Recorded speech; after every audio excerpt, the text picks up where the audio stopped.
Welcome to County Portal, your simple source for local government services and public records. Let's get started.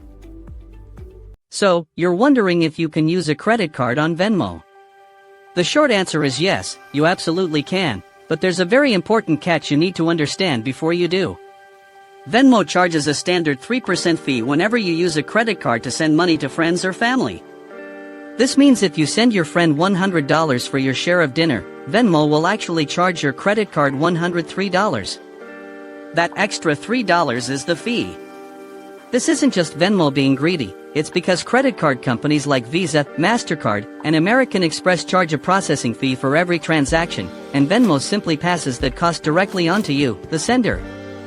Now, you might be asking, is there ever a good time to pay that 3% fee? There are a few specific situations where it might make sense. First, if you're trying to hit a minimum spending requirement on a new credit card to earn a big sign-up bonus. Paying a few dollars in fees could be well worth it if it helps you unlock hundreds of dollars in rewards. Second, you might be in an emergency. If you need to pay someone right away but don't have the cash in your bank account, using a credit card on Venmo can be a quick solution. And third, if your credit card has a special promotional offer with rewards that are higher than 3%, like 5% cash back on certain purchases, you'd actually come out ahead. For most people and most cards, however, this isn't the case, as standard rewards are usually around 1% to 2%. For everyone else, avoiding this fee is the smart move, and thankfully, it's very easy to do. To send money on Venmo for free, you just need to use a different payment source. You can link your bank account, use a debit card, or pay directly from your existing Venmo balance. All of these methods are completely free when sending money to other people. Now, there is one more critical warning we need to talk about, and that's the risk of a cash advance. Some credit card companies might classify a payment on Venmo not as a purchase, but as a cash advance. This is a big problem.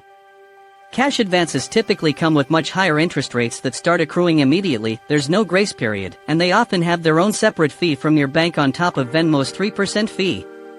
To be safe, it's always a good idea to check with your credit card issuer first to see how they categorize transactions from peer-to-peer payment apps. So, to sum it all up, yes, Venmo accepts credit cards, but it'll cost you 3%.